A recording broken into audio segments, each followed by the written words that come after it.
pessoal, sejam muito bem-vindos ao nosso Pod Café com Direito. Recebo aqui hoje o Dr. Nemésio Vasconcelos, advogado e presidente da Comissão de Direito Previdenciário. Dr. Nemésio, seja muito bem-vindo. Muito obrigado, Rochelle, pelo convite. É uma grande oportunidade estar aqui com você hoje para a gente falar sobre direito previdenciário, falar sobre a atuação do direito previdenciário, falar da nossa comissão do direito previdenciário e, sobretudo, agradecer também a oportunidade, porque a gente sabe do alcance que tem o podcast, né? De quantas pessoas vão assistir, vão ouvir e compartilhar também desse momento. Eu que agradeço. Vamos começar? Sim, fica à vontade. Doutor Nemésio, nos países que despontam com o melhor sistema previdenciário, a tributação é compulsória e o sistema é de repartição e capitalização. No Brasil, algumas correntes defendem que a adesão deve ser optativa e não fica claro se estenderia também ao empresário. Qual a opinião do senhor acerca desse pensamento? Você já começou me colocando numa saia justa, né? O direito previdenciário, ele é muito importante, não é? Às vezes a gente acaba falando nas fraudes, nos problemas, levando a desacreditar do próprio sistema, mas o sistema ele é contributivo no sentido de que ele acaba sendo universal, não é? Mas todos nós que exercemos atividades remuneradas, nós somos obrigados a fazer a contribuição para a Previdência Social. Então, dito isso, é importante a gente pensar que a gente vai ter o envelhecimento, nós vamos ter o seguro, porque a Previdência nada mais é do que o seguro. Uhum. Então, para que tenha a cobertura previdenciária, é necessário que haja as contribuições, né? E aí, você falou de regimes diferentes. Isso. Né? Porque em outros lugares a gente tem uma forma contributiva em que o Estado não fica responsável. Fica os bancos, por exemplo. Uhum. Né? Então, ali, numa previdência privada, como é o caso de muitos países, você pode fazer aportes, você pode fazer uma programação para o seu futuro. Mas, no nosso caso, a gente tem essa possibilidade de fazer o nosso pagamento para a previdência pública, que é o INSS, digamos assim, e, em contrapartida, a gente também pode contribuir para o regime privado. Tem uma previdência privada, como é a ABPREV, como os bancos também. Isso. O Banco do Brasil tem, a Caixa tem. E o mais importante é a gente também educar a nossa população, a nossa comunidade, no sentido de que é importante fazer, sim, contribuições. A gente tem o MEI, o contribuinte facultativo, o contribuinte autônomo, né? O contribuinte que é empregado. Então, aí a gente vai ter várias formas de tributação, várias formas de recolhimento. Certo. O INSS tem realizado alterações em seu atendimento, seguindo a tendência da digitalização e automação, possibilitando assim um atendimento mais célere. Porém, algumas demandas ainda carecem de atendimento personalizado e mesmo presencial, gerando filas, demoras e descontentamento, principalmente por parte dos idosos que desconhecem essas informações. Na sua opinião, o que falta para que o cidadão possa, primeiro, ser atendido e, segundo, ter sua demanda analisada e respondida? Eu vou dividir por etapas minha resposta. Tá certo. Nós estamos diante de um fenômeno que é a inteligência artificial, né? E a Previdência Social ela tem que ir se adequando também a essas necessidades, porque também quanto mais aumenta a procura, né? Uhum. A gente sabe que tem a procura aumentado significativamente, mas aumenta também a demora na análise dos benefícios. E muitas vezes a gente não tem apenas servidores, a gente tem a utilização da inteligência artificial no cruzamento de dados, a gente tem a inteligência artificial no ateste médio, por exemplo, que o ateste médio veio justamente para tentar sanar aquela história da fila que nós tínhamos de espera para a análise dos benefícios previdenciários de incapacidade. Então, essa é uma realidade enfrentada, né, que afasta muitas vezes o segurado que não tem o letramento digital. Isso mesmo. Inclusive, eu fiz mestrado e falei sobre os benefícios de natureza rural e, justamente, na minha tese, eu falei sobre a dificuldade que as pessoas têm em acessar o meu INSS, por exemplo, porque não tem acesso à internet. Né? Hoje, a gente conversando aqui, antes de entrar no ar, estávamos falando sobre em alguns lugares que demora 4 horas para mandar um arquivo, por exemplo, porque não tem internet. Uma pessoa esclarecida, às vezes, não tem acesso à internet. Imagina aquele menos favorecido que mora na zona rural. Então, eu sou muito a favor de que continue tendo o atendimento presencial, porque se não é obrigatório a participação do advogado, se qualquer pessoa do público pode dar entrada e fazer requerimentos administrativos, então a gente entende também que é necessário que o INSS se organize, que tenha concursos públicos, que tenha servidores capacitados, né, para atender às demandas. Certo. Então, eu sou muito favorável que se mantenha o atendimento presencial, por mais que tenha a questão da comodidade. Hoje, por exemplo, eu posso ter cliente de qualquer lugar do Brasil. Então, eu posso fazer requerimento de qualquer pessoa do Brasil e até fora do Brasil, pelas facilidades da utilização da inteligência artificial, pela utilização da tecnologia. Certo. Por meio do portal de atendimento eletrônico do INSS, é possível realizar requerimentos até mesmo mais complexos, que demandam análises mais demoradas e até recorrer administrativamente, como o senhor falou, de decisões que discordamos. Isso tem de fato, tem diminuído a judicialização? Não, pelo contrário. Nós temos visto, né, que há um aumento significativo do indeferimento. E muitas vezes o segurado ele não tem conhecimento, faz o requerimento errado, não junta documentos, aí muitas vezes não está com um profissional habilitado, que nesse caso a gente defende bastante a figura do advogado previdenciário, né? Aquela pessoa qualificada, que tem conhecimento, porque a gente tem muitas instruções normativas, portarias, legislações ordinárias, dispersas, legislações constitucionais. Então, como é importante que quem esteja manuseando tenha conhecimento técnico. Então, o indeferimento acontece muitas vezes pela falta da juntada de um simples documento, como, por exemplo, num benefício assistencial, o CAD único tem que ser juntado. E, às vezes, a pessoa não junta aquele documento que seria um documento obrigatório para a análise do benefício. E aí acaba acarretando no indeferimento e logo, muitas vezes, pode acarretar novo requerimento, né? E aí, se ele vir a ser indeferido, pode desembocar na questão da judicialização. Mas a gente também pode utilizar da esfera administrativa dos recursos administrativos, embora alguns recursos administrativos demorem 2, 3 anos para serem analisados. Aí depende muito da estratégia do advogado, no sentido de ver se é melhor o entendimento administrativo ou o judicial.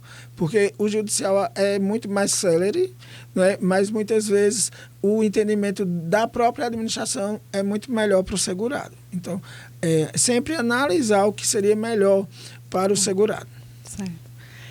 Para o advogado previdenciário, só cabe demanda quando em âmbito judicial, ou é possível ao profissional assessorar ou mesmo demandar de forma administrativa? É possível o advogado previdenciário assessorar de forma administrativa. Por exemplo, tem vários benefícios que a gente pode fazer na esfera administrativa. O planejamento previdenciário, por exemplo. O que é o planejamento previdenciário? Você pode me perguntar.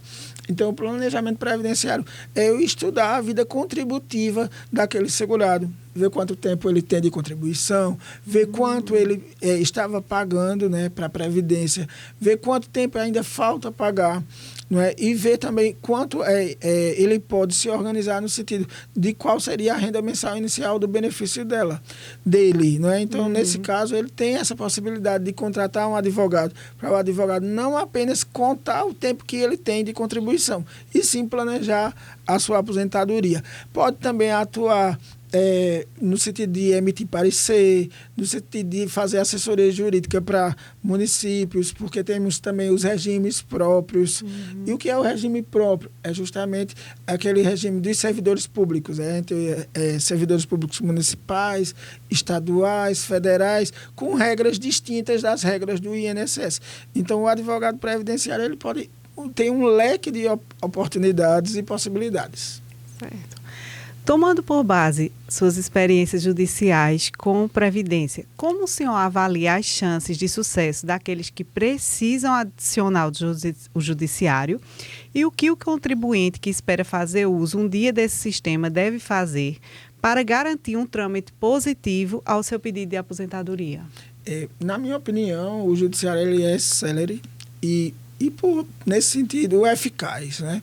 Mas é muito importante o segurado, o contribuinte, estar assessorado de um bom advogado, que tenha conhecimento técnico, que saiba da legislação, que oriente também o cliente no momento pré-processual. Né? No sentido de dizer, olha, eu quero tais e tais documentos. Se eu vou dar entrada numa aposentadoria por tempo de contribuição na condição de segurado especial rural, eu tenho que comprovar que ele trabalhava no meio rural. Então, eu vou precisar de documentos para essa comprovação. Eu vou precisar do INCRA, do CAF, DAP, PRONAF, carteira de sindicato, certidões eleitorais, certidão de posto de saúde, certidão de escola. Então, no processual, eu vou pedir todos esses documentos. Eu vou analisar também aquele processo administrativo e vou verificar se foi juntado esses documentos. Muitas vezes ele desconhece que ele trabalhou lá atrás, numa frente de emergência, por exemplo, e tinha um documento que ele poderia buscar e ele não foi buscar. Então, a gente pode juntar isso também no momento judicial. Então, é muito importante também, antes da propositura da ação, você dar uma analisada no processo administrativo para ver se faltou documentos, para ver o que você pode realmente juntar também no momento judicial. Atualmente, a Previdência sofre com esquema de fraudes. Diferente da maior já registrada, que ocorreu em 1991, agora, aposentados e pensionistas foram diretamente os prejudicados. Como explicar que contratações de desconto foram tão fáceis de falsificar, tendo em contrapartida a dificuldade em obter a seguridade para aqueles que preenchem todos os requisitos e mesmo assim reclamam da dificuldade que encontram para recorrer a esses benefícios? Esse é um tema bem interessante, né? E muito assim, pertinente e atual. Nós realmente estamos aí diante de uma fraude de 6,3 bilhões, né? Gigantesca, né? E muitos segurados, aposentados e pensionistas tiveram esse problema, né? E aí você pode se perguntar, como é que eu vou ter acesso a essa informação? Como é que eu vou saber se eu fui vítima desse tipo de fraude? Então, ele tem que entrar no meu INSS, que é o portal do segurado, com sua senha do Gov e verificar lá no extrato de pagamento se há algum tipo de desconto para associações. Muitas vezes acontece também de empréstimos indevidos para instituições financeiras. E aí ele pode pedir o bloqueio do benefício dele para qualquer tipo de desconto sem autorização prévia dele. Ele pode também ingressar com um pedido de restituição daqueles valores, né? E o governo está aí trabalhando também para ver como é que vai ser restituído essas pessoas que foram vítimas dessas fraudes, né? E a gente também está diante de uma falha dos dados, do vazamento de dados. Houve uma facilitação, sim. Então, se a gente sabe que houve uma facilitação, a gente sabe também que a própria Previdência pode responder. Agora, a gente não sabe se o judiciário vai, nesse caso, dar repetição de indébito, se vai dar ou não o dano moral. O segurado ele pode ingressar com a ação judicial no sentido de pedir a restituição dos valores para que ele receba em dobro, e o juiz também pode condenar o INSS subsidiariamente, né, nos danos morais. Tem que, se for o caso, ingressar com a ação contra essas associações e no polo passivo também ter aí o nosso INSS. De acordo com reportagens veiculadas, 29 entidades e mais de 12 pessoas são alvos de investigação na Operação Sem Desconto.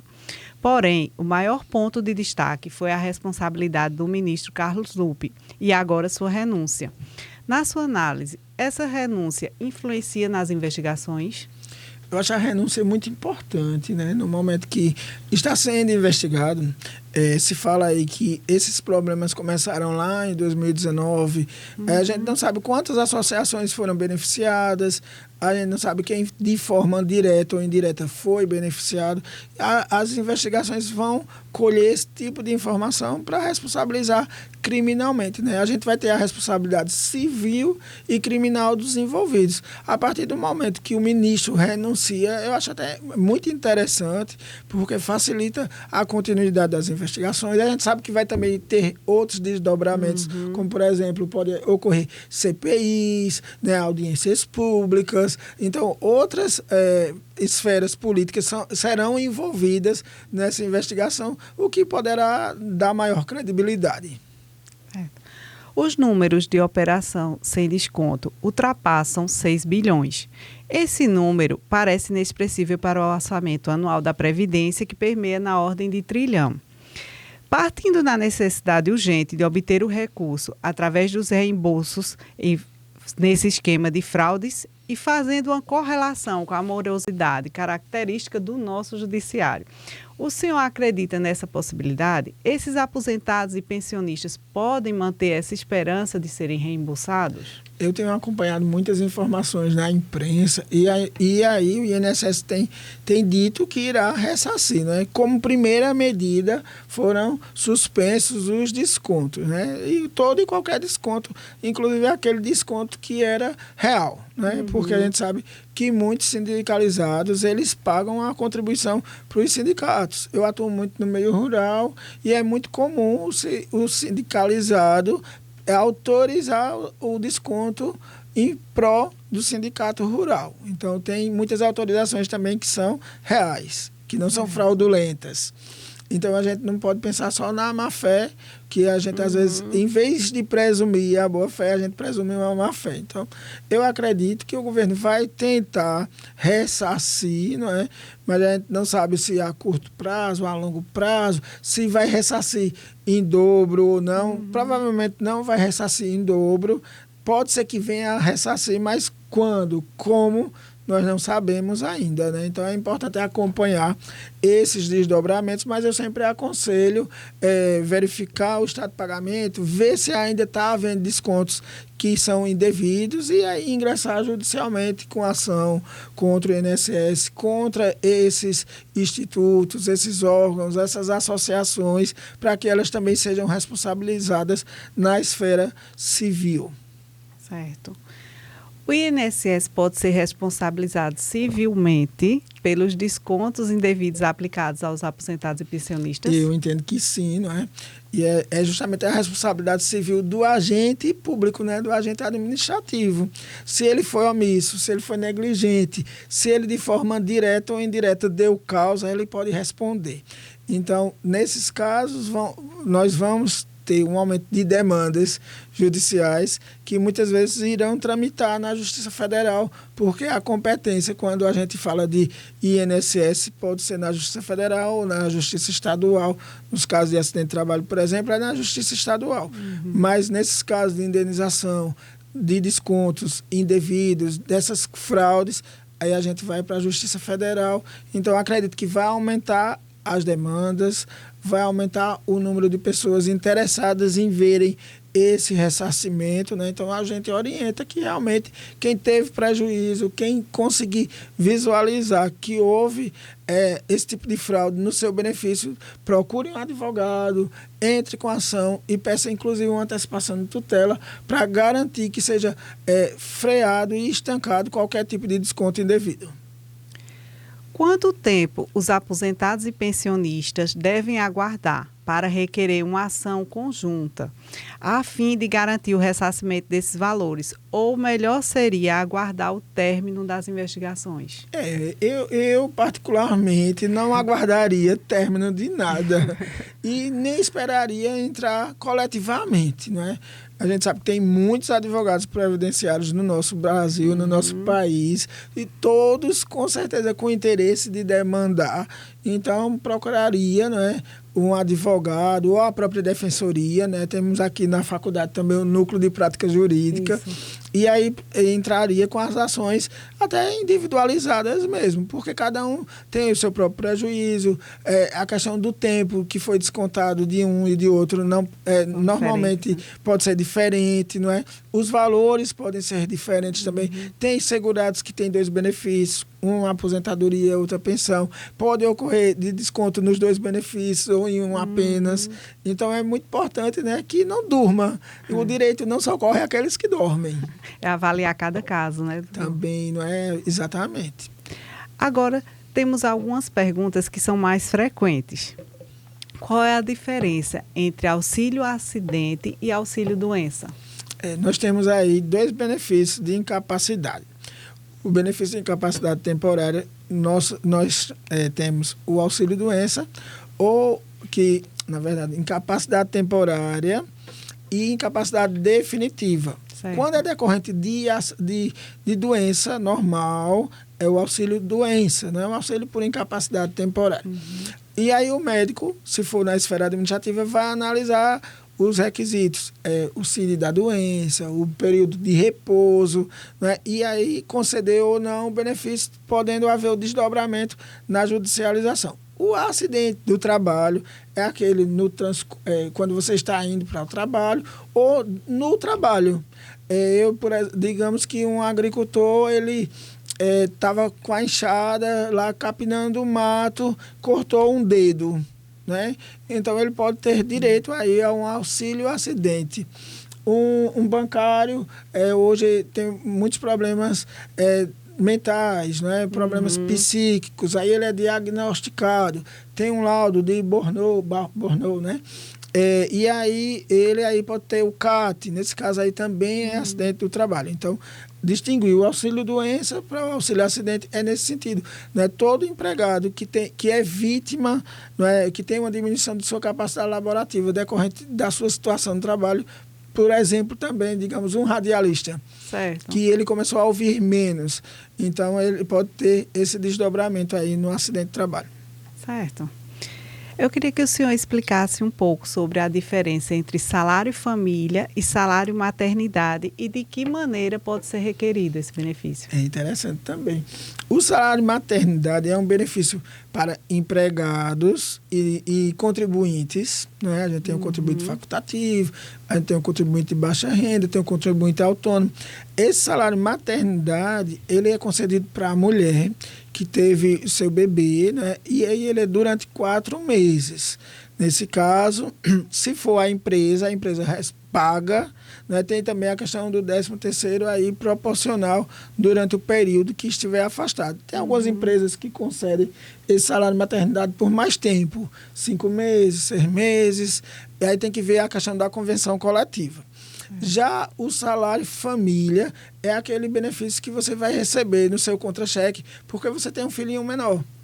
Aí depende também do seu salário, aí você recebe todo mês um valor, não é um desconto. Não. Se eu tenho 5 filhos e aí eu sou empregado aqui da instituição como professor, eu posso ter, dependendo do meu salário, 5 cotas de salário família mensal. Certo. E como é que pode ser requerido esse benefício?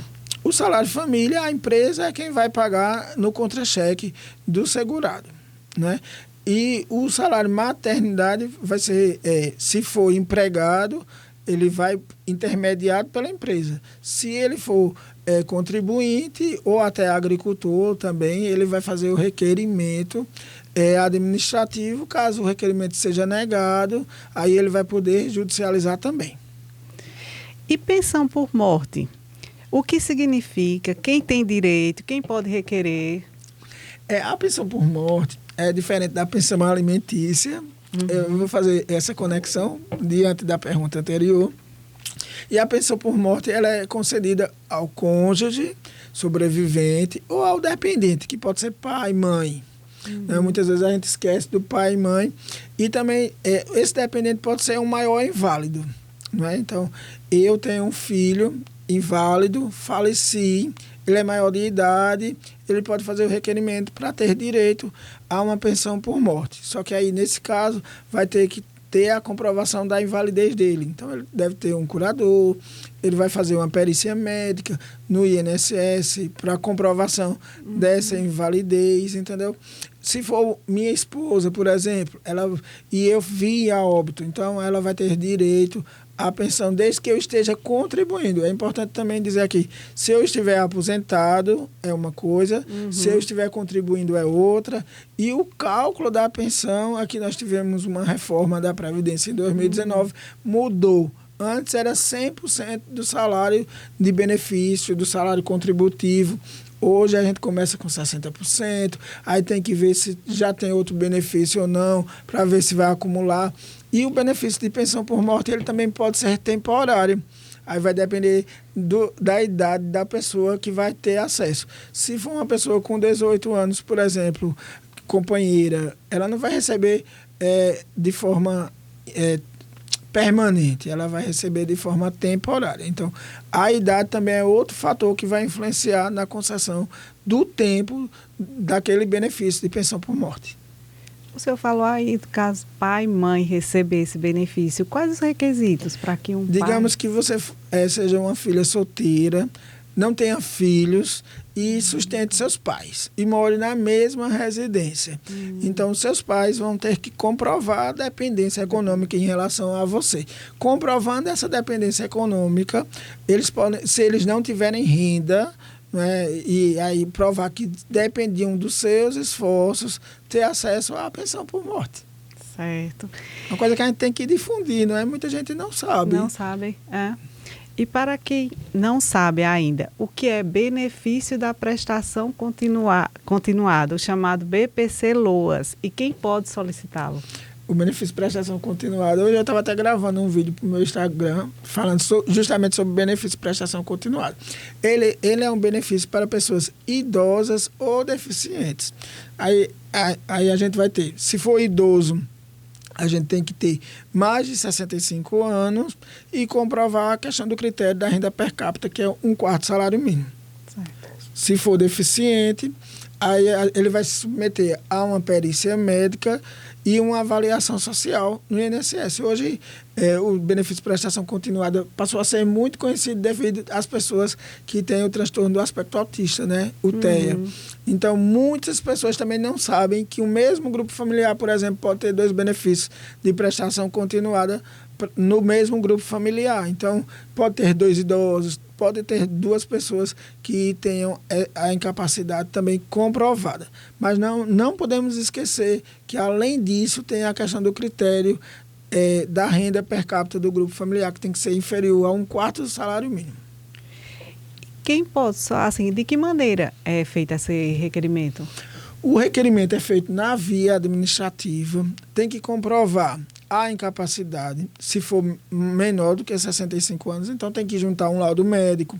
Esse laudo médico tem que ter o nome da pessoa, tem que ter o CID da pessoa, tem que dizer desde quando aquela pessoa tem a incapacidade. Nesse caso também tem que comprovar essa incapacidade desde quando, se ela é permanente, temporária. E aqui ainda a gente pode pensar nas questões das barreiras, que muitos que são deficientes, pessoas com deficiência, não conseguem, então, enfrentar, né? Então, a gente vai fazer o requerimento administrativo. No momento do requerimento administrativo, ele vai fazer a avaliação social e também a perícia médica. Quando faz esses 2 critérios na esfera administrativa, estando dentro dessas condições, ele tem o benefício concedido. Caso ele não tenha o benefício concedido, aí ele pode ingressar com recurso, tanto administrativo como ingressar com ação judicial. Se ele tiver uma renda per capita superior a 1/4 salário mínimo, então a orientação também é que ele junte despesas com alimentação, medicação, transporte público, gás, eu sempre junto gás, as despesas justamente para comprovar que ele ali tem a necessidade financeira também. É melhor se aposentar por tempo de contribuição ou por idade? Aí vai depender. E é por isso que é muito importante a gente conhecer as regras dos benefícios, né? Então, depende. Depende de quê? Do tempo de contribuição, do salário de contribuição, porque aí, nas regras da aposentadoria por idade, a gente tem critérios diferentes da pessoa, por exemplo, com deficiência, a gente tem critérios diferentes para professores, então é muito importante conhecer todas as regras para saber também qual vai ser o benefício mais vantajoso. E, às vezes, também para até esperar. Aí você tem direito de aposentadoria agora, mas se você esperar 1, 2 anos, o valor da sua aposentadoria, pela questão dos pontos, por exemplo, é melhor esperar um pouco mais. Então, a gente tem vários critérios, várias regras que é importante analisar caso a caso. O que mudou na aposentadoria por idade em 2025? Olha, o que vem mudando sempre, o que vem mudando é a questão dos pontos. Porque quando nós tivemos a reforma da Previdência lá em 2019, nós tínhamos 85, 95, aí 86, 96, 97, 98, que é a soma de idade com o tempo de contribuição. Né? Hoje também a mulher tem que ter obrigatoriamente 62 anos de idade se for uma aposentadoria por idade. Antes era 60 e foi subindo e hoje chegou no limite de 62. Isso eu estou falando na aposentadoria por idade normal. Mas se for trabalhadora rural, por exemplo, a mulher é 55, o homem é 60. Se for uma pessoa com deficiência, já muda a questão da idade. Então, é muito importante conhecer cada regra para ver em qual a pessoa vai estar inserida. E também não esquecer daquelas pessoas que trabalham expostas a agentes químicos, físicos, biológicos, que muitas vezes a discussão aí se tem idade mínima ou não ainda está na questão de judicializar isso. Então, ver se a reforma da Previdência foi declarada nessa parte, nesse tocante inconstitucional, ilegal, e quais são os critérios, ver também a questão do direito adquirido, né? Então, a gente tem vários critérios, várias regras, e é sempre pensar que o direito previdenciário ele tem a lei do tempo que vai reger o ato. Certo. O período trabalhado como jovem aprendiz em uma empresa conta tempo para a aposentadoria? É bem importante essa pergunta também. E muita gente desconhece, viu? Se ele teve remuneração, esse período ele vai contar sim. Então, ele vai se dirigir à escola onde ele foi aluno aprendiz, pegar uma declaração, a declaração vai ter o tempo que ele trabalhou, o tempo que ele estudou, né? O tempo que ele trabalhou, porque ele era remunerado, para poder trazer para a Previdência, para o momento do requerimento. Muitas vezes acaba tendo que até judicializar para ter esse período aí reconhecido. Muitas vezes também é importante esse tempo aí para fazer uma revisão do benefício, para aumentar o valor do benefício. Então, esse tempo pode ser computado sim, e aí a gente tem que lembrar que ele tem que ter recebido remuneração. Eu queria que o senhor deixasse aqui uma orientação para quem está nos assistindo sobre quais são as questões mais comuns que os segurados enfrentam ao solicitar benefícios previdenciários e como o senhor os orienta nesses casos. Na verdade, a gente tem de tudo um pouco, né? Então, é tão amplo que, vamos dizer, a gente pode se deparar com vários problemas. Desde uma atualização cadastral, que o nome da mulher está errado, o nome da mãe está errado. Então, ele vai precisar pedir a atualização cadastral. É muito comum também ele ter trabalhado numa empresa e a empresa não ter repassado as contribuições. Então, consta lá na carteira de trabalho o trabalho, mas no CNIS não consta o período de contribuição. É muito comum ele ter trabalhado nas prefeituras e as prefeituras não terem informado salários quando ele era prestador de serviço e não empregado público ou ele não era concursado. Então, a gente tem que ter aí acesso a uma CTC, que é uma certidão de tempo contributivo. Nessa certidão de tempo contributivo deve vir acompanhada dos salários de contribuição, inclusive aí às vezes acaba até tendo revisões de benefício, porque o benefício foi concedido errado, porque não tinha as informações dos salários de contribuição. Quando não tem informação do salário de contribuição, o INSS considera apenas um salário mínimo. Então, tem muitos problemas. E aí é importante sempre, eu bato aqui muito nessa tecla, constituir um advogado, consultar um advogado previdenciário, que é a pessoa mais preparada para tirar as dúvidas, para organizar esse momento tão importante, que é o momento que você vai ter acesso a um benefício previdenciário, ou seja, aposentadoria, ou benefício por incapacidade, ou um auxílio acidente, né? Então, é muito importante que você também tenha a sua senha do Gov, que veja se a empresa está contribuindo, veja se você também recolheu, os recolhimentos foram repassados, né? Então, temos muitas situações que vão gerar vários problemas e gerar muitas demandas, tanto administrativa quanto judicial. Iremos encerrar por hoje. Eu quero agradecer ao senhor ter aceitado de imediato o nosso convite para participar do podcast. É muito importante para mim, como estudante de Direito, adquirir esses conhecimentos através de uma pessoa tão capacitada como o senhor.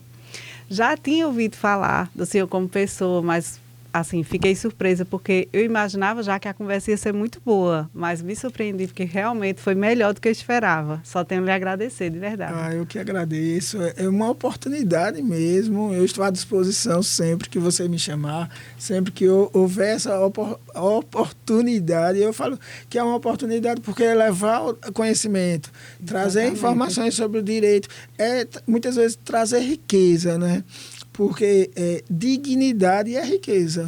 E quando nós falamos de direito previdenciário, nós falamos de direitos sociais. Então, isso me alegra muito, porque a faculdade traz essa possibilidade para quem está nos assistindo também de mostrar aos acadêmicos, né, essa grande oportunidade que é o direito previdenciário, esse leque de opções, de benefícios, esse leque de opções, de oportunidades, porque a gente tem muitos problemas, sim, mas a gente tem que trabalhar de forma séria, a gente tem que buscar realmente se atualizar, se profissionalizar e fazer o melhor, sempre ouvindo, né? Muito importante também nisso a gente aprender a ouvir o nosso cliente, que é a pessoa que mais precisa realmente naquele momento da aposentadoria. Quero deixar também meus agradecimentos à instituição de ensino ACES por todo o apoio que tem me dado nesse projeto. Quero agradecer também a Rafael Torres, que participa aqui da edição e que é responsável pela manutenção desse conteúdo aqui. E eu agradeço mais uma vez. Muito obrigado.